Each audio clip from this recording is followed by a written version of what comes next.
Reason ये है कि मैं कुछ अच्छे फैक्ट्स जो कि हार्ड ट्रूथ है मैं वो बोलूं।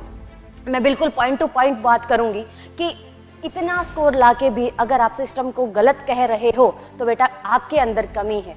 300 मार्क्स लाना मुश्किल उन्हीं स्टूडेंट्स के लिए रहा होगा जिन्होंने पढ़ाई बिल्कुल भी नहीं करी, जिन्होंने सिर्फ देखा, ठीक है, जो सिर्फ डिमोटिवेट होते रहे कि मैम हमने तो वहां से पढ़ा था, ठीक है, अब हमारा सिलेक्शन नहीं हो रहा, अब हमारे पास ये नंबर है, हम वहां पर चले जाते हैं, अब हमारे पास देखो मार्केट के अंदर ये एक नया कोई ऑर्गेनाइजेशन आया है जो कि रैंक्स दे रहा है, अब हम वहां चले जाते हैं। आपको पता है हर एक इंसान को अपनी रियलिटी पता है, हर एक बच्चे को ये पता होता है कि वो कितना पानी के अंदर, हर एक बच्चे को ये पता है कि वो कितने घंटे पढ़ रहा है, हर एक बच्चे को ये पता है कि वो सिर्फ सामने किताब लेके बैठा है या फिर वो एक ही पेज पे है या फिर टाइम को आगे बढ़ा रहा है कि हाँ सिर्फ दिखाने के लिए देखो आप 2 से 5 पढ़ रहे हो, आपको 3 घंटे हो गए, 4 घंटे हो गए और उसकी आउटपुट निकली सिर्फ 2 पेज और 2 पेज भी ढंग से नहीं निकली। हेलो बच्चों, कैसे हो आप? आई होप आपने रीनीट एग्जाम दिया और आपने अपनी आंसर की चेक करी। बहुत सारे बच्चे खुश हैं कि मैम हमारा जो स्कोर है वो 550 प्लस बन रहा है, जो कि एक सेफ स्कोर माना गया है। बहुत सारे बच्चे बोल रहे हैं कि मैम हमारा जो एग्जाम गया था 3rd मई को वो बहुत अच्छा गया था, उसके अंदर हमारे 650 प्लस मार्क्स थे, लेकिन रीनीट के कारण जो हमारा 1-1.5 महीना था, उस 1-1.5 महीने के अंदर हम बहुत ज्यादा स्ट्रेस में रहे, हम बहुत ज्यादा हमारी एंजाइटी रही, जिसकी वजह से हम डर गए और हमारा एग्जाम खराब हो गया और हमने स्कोर करा 150। तो बेटा ये बात मैं नहीं मान सकती।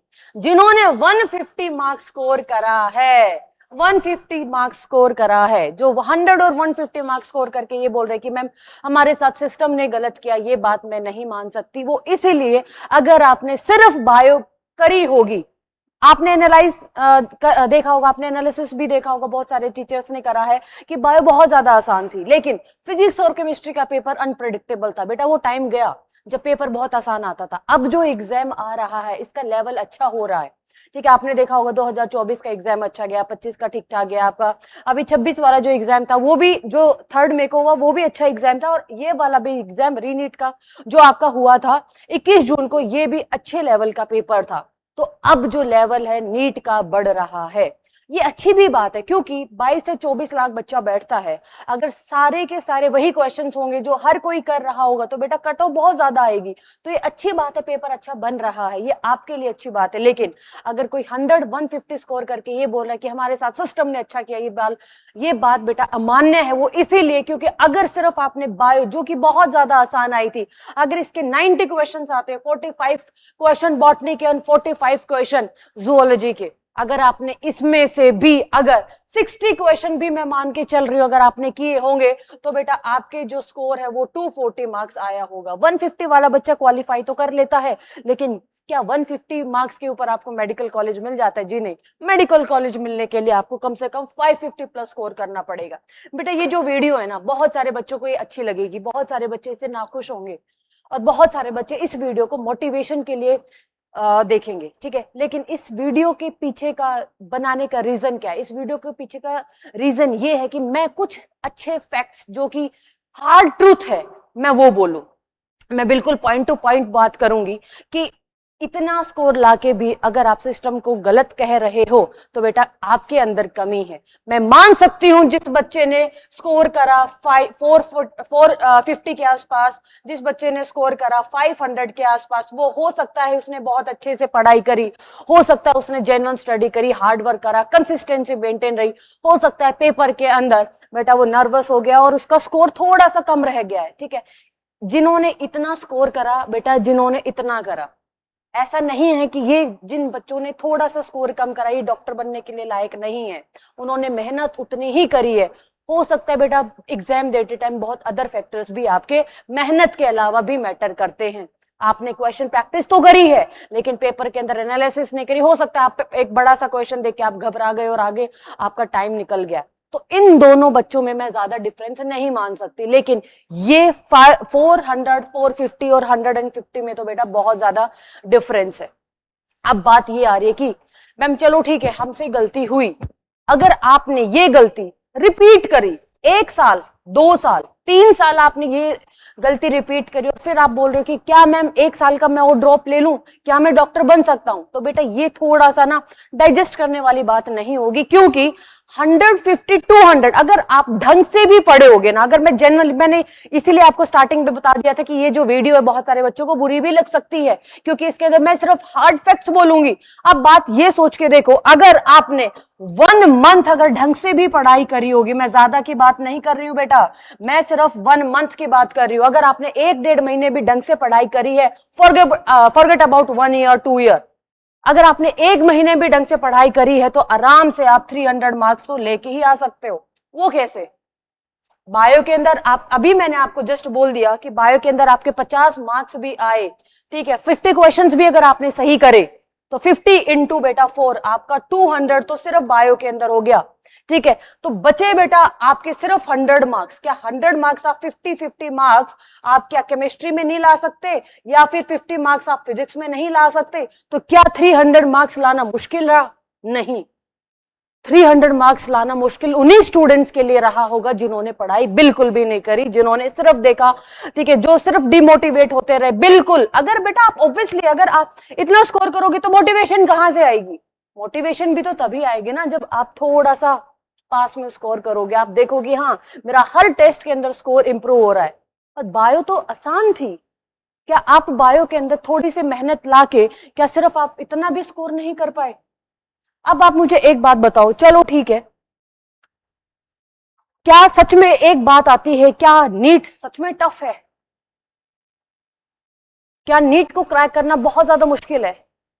बच्चे कितना बैठते हैं एग्जाम में? मैं बात करती हूं 20 से लेके 24 लाख बच्चे बैठते हैं, ठीक है, जिन्होंने लेस देन 480 मार्क्स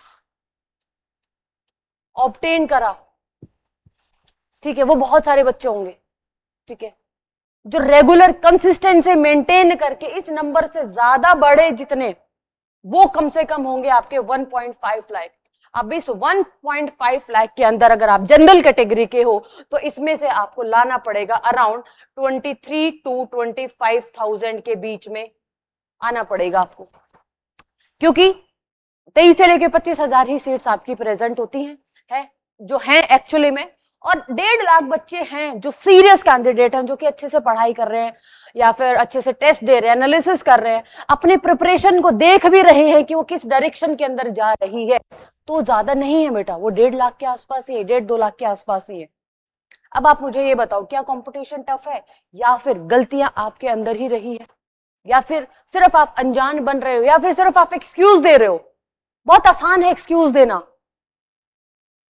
डेफिनेटली इस बार 1.5 महीना जो आपका गया, अगर आपने ढंग से प्रिपेयर करी तो हो सकता है बेटा आपका रहा स्ट्रेस में कि आपने जो 3rd में को जो एग्जाम गया था वो आपका अच्छा गया हो, लेकिन जिन्होंने 200-250 मार्क्स ऑब्टेन करे हैं वो ये बोल सकते हैं कि अपने पापा और मम्मी को एक्सक्यूज दे सकते हैं कि पापा देखो एनटी ने हमारे साथ क्या कर दिया, पापा देखो हमारे साथ ये गलती हो गई, ठीक है, हमारे साथ ऐसा हुआ। तो ये तो सब बहाने हुए ना, ये तो सब बहाने हुए। तो बेटा बहाना मारना बहुत ज्यादा आसान है, तो आप पहले ही देख लो, ठीक है, ऐसा नहीं है कि सिर्फ यही एक मेडिकल ऑप्शन है। अगर आपके मार्क्स 100, 150, 200 आ रहे हैं 2 साल 1.5 साल की प्रिपरेशन के बाद भी, तो बेटा आप कोई और अपना करियर देख सकते हो, बहुत सारे अच्छे ऑप्शंस हैं। अगर आपने मन के अंदर बैठा लिया है कि हमें डॉक्टर बनना है, तो बेटा आपको कुछ कुछ चीजें हैं वो ध्यान में रखनी पड़ेंगी। 10% आपने सोचा कि मैम मैं ये बैच ले लेता हूं, मैं वो बैच ले लेता हूं, ठीक है, क्योंकि जब अभी क्या होगा ना, बहुत सारे आपको कहीं कहीं रैंक्स देखने को मिलेंगी कि 100 बच्चे हमारे इंस्टीट्यूट से आ गए, 150 बच्चे हमारे इंस्टीट्यूट से आ गए, 200 बच्चों ने हमारे इंस्टीट्यूट से आ गए, ठीक है। अब आप क्या करोगे कि मैम हमने तो वहां से पढ़ा था, ठीक है, अब हमारा सिलेक्शन नहीं हो रहा, अब हमारे पास ये नंबर है, हम वहां पर चले जाते हैं। अब हमारे पास देखो मार्केट के अंदर ये एक नया कोई ऑर्गेनाइजेशन आया है जो कि रैंक्स दे रहा है, अब हम वहां चले जाते हैं। तो अगर मैं सही बात बताऊं, अगर ढंग से भी पढ़ने के बाद, अगर आप किसी भी टीचर से पढ़ने के बाद आपके जो मार्क्स है आराम से 300, 350, 400 तो बन ही रहे हैं। अगर आप डिस्ट्रैक्ट हो रहे हो तो बेटा आप अपनी प्रिपरेशन को एनालिसिस नहीं कर रहे। अब बात आती है कि सिलेक्शन किसके ऊपर बेस्ड होता है? सिलेक्शन बेटा 10 to 20% रहता है टीचर्स के ऊपर। टीचर सिर्फ आपको मार्गदर्शन बता सकते हैं, आपको सिर्फ गाइड कर सकते हैं कि देखो यहां से इस तरीके से आपको पढ़ना है, कॉन्सेप्ट आपको बता सकते हैं इस तरीके से पढ़ना है। अब यही जो कंट्रीब्यूशन है वो आपके ऊपर डिपेंड करता है कि आप उसको 50 to 70% कैसे लेके जाते हो, और ये कंट्रीब्यूशन कैसे डिपेंड करता है, कैसे आप इस चीज को एक्सटेंड कर सकते हो। आप कर सकते हो क्वेश्चंस पूछ के, ठीक है, आप कर सकते हो क्वेश्चंस पूछ के, आप कर सकते हो डाउट्स पूछ के। अब बेटा आप डाउट पूछ ही नहीं रहे हो तो टीचर को तो ये लगेगा ना कि मेरा तो पढ़ाया हुआ सब कुछ आ रहा है। अगर आप पूछोगे ही नहीं तो टीचर का कंट्रीब्यूशन इतना ही रहेगा, उसको 50 to 70% लेके आना वो आपके हाथ में है कि आप किस तरीके से टीचर का यूटिलाइज कर रहे हो, आप किस तरीके से अपने डाउट पूछ रहे हो, आप किस तरीके से गाइडेंस ले रहे हो। ये सारी की सारी चीजें आपके ऊपर डिपेंड करती हैं। आपके ऊपर डिपेंड करता है कि आपने पेपर के अंदर जब भी आप प्रिपरेशन कर रहे होते आपकी जो कंसिस्टेंसी है वो क्या रही। आपके ऊपर डिपेंड करता है कि आपने कितनी ज्यादा उस क्वेश्चंस की, उस टॉपिक की आपने प्रैक्टिस करी है। ये सारी की सारी चीजें आपके ऊपर डिपेंड करती हैं। टीचर का काम है सिर्फ आपको गाइड करना, आपको कॉन्सेप्ट आपके लिए आसान बनाना, ठीक है। आपको किस तरीके से अगर कोई चीज याद करने में प्रॉब्लम हो रही है तो उस चीज को आपके लिए आसान बनाना। सिलेक्शन आपके हाथ में है। जो मेजॉरिटी ऑफ कंट्रीब्यूशन होता है बेटा सिलेक्शन का, वो आप में, आप किसी के भी इंटरव्यू पढ़ लेना, ठीक है, जो 2024-25 के अंदर, 23 के अंदर जिसने टॉप करा है, आप किसी के भी सिलेक्शन पूछ लेना कि आप हमें बता दो दीदी भैया कि आपने किस तरीके से पढ़ाई करी। वो बोलेंगे कि हमने पढ़ाई करी लेकिन साथ साथ हमने रिवीजन भी करा। रिवीजन बच्चे करते ही नहीं है, ठीक है। जो 400 जिसके रेंज में आ रहे होंगे, 400 450 अब की बार रीनीट के अंदर वो पूछेंगे ना, तो आप ढंग से पूछोगे और आप ऑनेस्टली अगर उनका आंसर सुनोगे ना तो वो यही बोलेंगे कि हमारे रिवीजन के अंदर कमी रह गई, हमारी प्रैक्टिस के अंदर कमी रहेगी। आप खुद से पूछ के देखो, अगर एक बार टीचर आपको कोई पढ़ा देता है, ठीक है, अगर एक चीज, एक महीना हो गया उस चैप्टर को पढ़ाते हुए, तो क्या दूसरे महीने जब दूसरा कोई चैप्टर शुरू हो रहा है तो क्या आप पहले वाले चैप्टर का रिवाइज करते हो? क्या आप संडे को, मंडे टू सैटरडे आपकी जस्ट क्लास होती है, क्या आप संडे को रिवीजन करते हो? तो आप बोलोगे कि मैम रिवीजन करते टाइम अच्छा नहीं लगता, रिवीजन करते टाइम हमें बोरियत होती है, ठीक है। अब हम सोचते हैं कि रिवीजन करके तो क्या ही करेंगे, हम आगे अपना टॉपिक पढ़ लेते हैं, कम से कम ऐसा तो हो जाएगा कि हमारा जो एक टॉपिक है वो हो गया। चलो ठीक है, आपका एक टॉपिक एक्स्ट्रा हो गया, लेकिन आप मुझे ये बताओ एक टॉपिक एक्स्ट्रा होने के बाद तो क्या पिछला तो आपको याद ही नहीं है? कॉन्फिडेंस कब आता है? कॉन्फिडेंस तब आता है जब पिछला पढ़ाया हुआ आपके दिमाग में सारा का सारा फिट हो। क्योंकि सिलेक्शन किसके ऊपर बेस्ड है? सिलेक्शन है बेटा 2 to 5। जब आप पढ़ते हो, जब आप 2 to 5 आप एग्जाम दोगे, ठीक है, तो इन 3 घंटे के अंदर आपको कितना आपके दिमाग में है, ये चीज मैटर करती है। ये मैटर नहीं करता कि आपने 2000 क्वेश्चन लगाए थे, 3000 क्वेश्चन लगाए थे, नहीं, आपको मैटर करेगा कि आपने कितना उस टाइम के अंदर आपने अपने एग्जाम के अंदर उतारा है, कितने क्वेश्चंस आपने सही करे हैं, कितनी चीज आपने अच्छे से अटेम्प्ट करी है, ये मैटर करता है। और ये कब आएगा?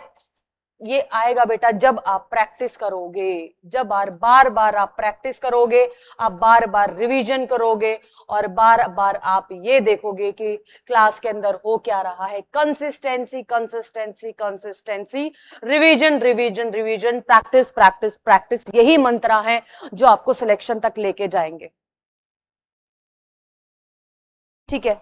यस, ये 3 हैं बेटा मंत्र जो आपको सिलेक्शन तक लेके जाते हैं, इसके अलावा कोई भी नहीं। आपको अगर सिलेक्शन लेना है तो बेटा हार्ड वर्क तो करना ही पड़ेगा, ठीक है। से नो टू एक्सक्यूज। एक्सक्यूज बेटा आप कितने ही बना लो, 1000 एक्सक्यूज है। एक्सक्यूज का मतलब पता है क्या होता है? अपने आप को बेवकूफ बनाना। आपको पता है, हर एक इंसान को अपनी रियलिटी पता है, हर एक बच्चे को ये पता होता है कि वो कितना पानी के अंदर, हर एक बच्चे को ये पता है कि वो कितने घंटे पढ़ रहा है, हर एक बच्चे को ये पता है कि वो सिर्फ सामने किताब लेके बैठा है या फिर वो एक ही पेज पे है या फिर टाइम को आगे बढ़ा रहा है कि हाँ सिर्फ दिखाने के लिए। देखो आप 2 से 5 पढ़ रहे हो, आपको 3 घंटे हो गए, 4 घंटे हो गए और उसकी आउटपुट निकली सिर्फ 2 पेज, और 2 पेज भी ढंग से नहीं निकली, ठीक है। तो हर एक बच्चे को पता होती है। तो यानी कि आपको ऑनेस्ट कहां से रहना, किसके लिए ऑनेस्ट रहना? सिर्फ आपके लिए। क्योंकि जो रिजल्ट आएगा वो सिर्फ आपके लिए आएगा, वो किसी और के लिए नहीं आएगा, वो किसी और की मेहनत नहीं बताएगा या फिर किसी और के फेलियर नहीं बताएगा, वो सिर्फ आपके बारे में ही बताएगा कि देखो ये आपका रिजल्ट है। जो बच्चे अब 100 से 200 स्कोर कर रहे होंगे ना, उनको पता होगा रियलिटी क्या है। जो बच्चे 400 से लेके 450 के आसपास पर अटक रहे होंगे, उनको भी पता होगा कि हमारी रियलिटी क्या है, क्या हमने ढंग से पढ़ाई करी या कि फिर सिर्फ अब क्लास लेने के लिए गए। सबको अपनी रियलिटी पता है बेटा, तो जो एक्सक्यूज आप बनाते हो वो सिर्फ अपने आप को बेवकूफ बनाने के लिए होते हैं। तो जो ये चीजें मैंने आपकी लिखी कि प्रैक्टिस, रिवीजन, कंसिस्टेंसी और जो ऑनेस्टी है, ये और किसी के लिए नहीं, सिर्फ आपके लिए। सिर्फ आपको पता है कि आप किस तरीके से मेहनत कर रहे हो। टीचर सिर्फ आपको क्लास के अंदर गाइड कर सकता है। टीचर्स आपसे से ज्यादा हर बार, हर दिन, हर क्लास के अंदर ये पूछ सकता है कि आपको समझ में आया या नहीं आया, या फिर आप देख के भी बोल दोगे कि हाँ सब बढ़िया है मैम, सब आ रहा है। लेकिन घर जाके टीचर नहीं देख पाता बेटा आप कितना पढ़ रहे हो। टीचर को पता चलता है आपके टेस्ट से कि बच्चा कितने पानी में है। और जब भी आप टेस्ट देते हो, आप सोच रहे होगे कि मैम टेस्ट ठीक है, अब तो ऑफलाइन टेस्ट हो रहे थे, अब तो आपको जाना पड़ रहा था टेस्ट देने सेंटर के ऊपर। अब तो जो आपका अपकमिंग जो एग्जाम होने वाला है वो तो सीबीटी मोड में होने वाला है, कंप्यूटर बेस्ड रहेगा पूरा का पूरा। आप तो कहीं पर भी घर पे बैठ के आप टेस्ट दे सकते हो, और अच्छी बात हो गई। आने जाने में तो टाइम लग रहा था आपका, आप तो घर बैठे आप अपना कंप्यूटर खोला, अपना पीसी खोला और अपना टेस्ट दिया, और साथ साथ आपने क्या कर लिया, उसका एनालिसिस भी कर लिया। क्या एनालिसिस आप ठीक से करते हो? नेक्स्ट क्वेश्चन, क्या आप एनालिसिस ठीक से करते हो? एनालिसिस का मतलब क्या होता है कि हमने टेस्ट दिया और टेस्ट देने के बाद हमें पता चल गया कि हमारा जो टॉपिक है, फॉर एग्जांपल टॉपिक ए और जो टॉपिक बी आपका वीक है। आपने जो क्वेश्चन टॉपिक ए से आपका गलत हुआ था, टॉपिक बी से गलत हुआ था, आपने वो क्वेश्चन आप ठीक करके आगे बढ़ गए। क्या आपने टेस्ट देने के बाद टॉपिक ए और बी को अपने नोट से रिवाइज करा कि हो कैसे गया? अगर टीचर ने ये कॉन्सेप्ट पढ़ा दिया तो पढ़ाने के बाद भी आपका कैसे गलत हो गया? ठीक है, तो बेटा ये चीज ईगो पे लेनी होती है। ठीक है, जो आप फालतू की चीजें ईगो पे लेके बैठे होते हो कि टीचर ने पढ़ा दिया फिर भी मेरा कैसे गलत हो गया। तो आपने नोट्स देखने के बाद अगर आपको इतना बुरा लगना चाहिए अगर टॉपिक ए और टॉपिक बी से मेरा क्वेश्चन गलत हुआ है, तो कम से कम मैं 30 क्वेश्चन तो इस टॉपिक के लगाऊंगा ही। अब देखना कि नेक्स्ट टाइम अगर इस टॉपिक से क्वेश्चन गलत हो गया तो मेरा कैसे गलत होगा, आया तो मेरा कैसे गलत होगा। तो ये चीज, ये एटीट्यूड आपके पास होना चाहिए। ये होता है एनालिसिस का फायदा। ऐसा नहीं कि ऑब्वियसली क्लास में तो हम लोग आपका टेस्ट लेते हैं, एनालिसिस तो कराते ही हैं। एनालिसिस हम लोग कराते, वो अलग बात होती है बेटा, आपको समझ में आ गया। लेकिन आपने क्या सीखा उस चीज से? और एक्चुअली में पता है ये सारी की सारी चीजें, प्रैक्टिस और रिवीजन और एनालिसिस, ये सारी की सारी टाइम टेकिंग है। आपको टाइम देना पड़ेगा इसके अंदर, और कोई और ऑप्शन नहीं है। किसी भी टीचर के पास, कोई भी टीचर हो XYZ, किसी के पास भी कोई सिर्फ कोई घुटी नहीं है जो आपको पिला दे और आपका टेस्ट हो जाएगा। आपको हार्ड वर्क करना ही पड़ेगा। और टीचर एक्चुअली में अच्छा टीचर कब माना जाता है? जो बच्चे को जीरो से उठा के और टॉप कराए, यानी कि जीरो से उठा के मेडिकल सीट पहुंचाए। ये सारी की सारी जो गारंटी होती है एक टीचर की होती है। लेकिन वही बात मैंने स्टार्टिंग से जो मैंने आपको बोली थी, जो टीचर का जो कंट्रीब्यूशन होता है वो 10 to 20% है। और आपको किस तरीके से 50 to 70% पहुंचाना है, ये आपके ऊपर निर्भर करता है। और आधा कंट्रीब्यूशन टीचर का और आधा कंट्रीब्यूशन आपका। और आपके कंट्रीब्यूशन के अंदर स्टार्टिंग से आप पहले ये एनालिसिस करो कि आपने कोई ड्रॉप अगर लिया है, अगर आपने पहले अगर कोई प्रिपरेशन करी है, तो उस प्रिपरेशन में कहां कमी रह गई। क्या कमी सिर्फ प्रिपरेशन के अंदर थी? क्या कमी सिर्फ पढ़ाने वाले के अंदर थी, या कमी पढ़ने वाले के अंदर भी है? अगर कमी पढ़ने वाले के अंदर है, ठीक है, मेजॉरिटी तो कमी पढ़ने वाले के अंदर ही मिलेगी। अगर पढ़ने वाले के अंदर कमी मिलेगी तो बेटा आपको वो फाइंड आउट करनी है कि कहां कहां कमी रहेगी। प्रैक्टिस नहीं हुई, एनालिसिस नहीं हुआ, टाइम उतना नहीं दे पाए, या फिर सिर्फ पूरी एक साल सिर्फ एक सब्जेक्ट को पढ़ते रहे। आपको कम से कम दिन में 2 सब्जेक्ट तो टच करने ही है भाई। ठीक है, चाहे आप फिजिक्स, आप जूलॉजी लो, केमिस्ट्री, या फिर आप बॉटनी लो, आप 2-2 के सेट बना के चलो। ठीक है, कि चलो ठीक है, एक दिन मेरा फिजिक्स हो गया, एक दिन और उसके साथ मैंने जूलॉजी कर ली, एक दिन मेरा केमिस्ट्री हो गया, उसके साथ मैंने बॉटनी ले ली, अगले दिन फिर आप रिपीट पे। हाँ, हो सकता है कि आधा घंटा आप पूरा का पूरा रिवाइज करो। ऑलराइट, तो इस तरीके से बेटा आपको ये चीजें ध्यान में रखनी पड़ेंगी। और अगर अब बात आती है कि बेटा अगर आप हम लोगों से पढ़ना चाहते हो, ठीक है, जो हमारा जो सेंटर है बेटा आजादपुर मेट्रो स्टेशन के जस्ट नीचे है, गेट नंबर 1, आपको कहीं और जाने की जरूरत नहीं है। ठीक है, तो सीधा आप मेट्रो से आए, गेट नंबर 1 पर आपको KGS सेंटर दिखेगा आजादपुर के अंदर, जहां पर एक नया बैच आ रहा है। अभी एक बैच ऑन गोइंग है हमारा बेटा, ठीक है, जो बहुत सारे बच्चे 1.5-2 महीने से पढ़ रहे हैं, ठीक है, टेस्ट भी हो चुके हैं उस सेंटर के ऊपर। और एक हमारा एक नया बैच आ रहा है, that is on 9th of July, ठीक है, एक फ्रेश बैच, रिपीटर बैच शुरू हो रहा है। उन बच्चों के लिए है बेटा जो सीरियसली पढ़ना चाहते हैं, जो सीरियसली कुछ करना चाहते हैं अपने जीवन के अंदर, जिनका जो स्कोर है बेटा 450 के आसपास, 400 के आसपास है, जो एक ट्राई और देना चाहते हैं कि हमसे पिछले ड्रॉप के अंदर, पिछले साल पिछले साल हमने बहुत सारी गलतियां करी जो अब की बार हम नहीं करेंगे, और उसी विश्वास के साथ आ रहे हैं, ठीक है। लेकिन वो बच्चे जिन्होंने 50-100 मार्क्स स्कोर करे हैं ड्रॉप लेके, 150-250 तो खैर कोई भी नहीं करेगा, ठीक है, इतना तो कम नहीं करोगे, लेकिन आज जिन्होंने 100-150 करे हैं, ठीक है, 2-3 साल ड्रॉप करने के बाद भी, तो बेटा उनके लिए तो मैं यही सजेस्ट करूंगी कि आप कहीं और करियर आप देख सकते हो। लेकिन अगर आप चाहते हो कि नहीं, जो पीछे हो गया वो गया, हम जो हमारा अपकमिंग जो साल है इसको हम बहुत अच्छा बनाएंगे, तो बेटा ये एटीट्यूड भी आपके अंदर होना चाहिए। अगर आपने गलती करी है तो आपके अंदर एटीट्यूड चेंज होना चाहिए।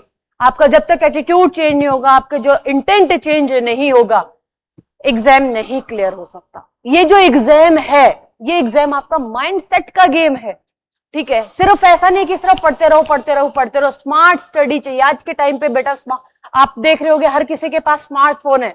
फोन तो पहले भी थे, नोकिया तो पहले भी थे, टिक टिक टिक वाला फोन पहले भी था। अगर अब हम स्मार्टफोन यूज कर रहे हैं तो कहीं ना कहीं तो एवोल्यूशन हुआ है ना। ये हमारे लिए बेनिफिट दे रहा है या नहीं दे रहा, बताओ। हम कहीं पर भी जाते हैं, हम अपना गूगल मैप खोल के चले जाते हैं, ठीक है, क्लिक करा और पेमेंट हो जाती है। तो अगर हम स्मार्टफोन पर आए तो हमारी जिंदगी बेहतर बना रहा है या नहीं बना रहा, बना रहा है ना।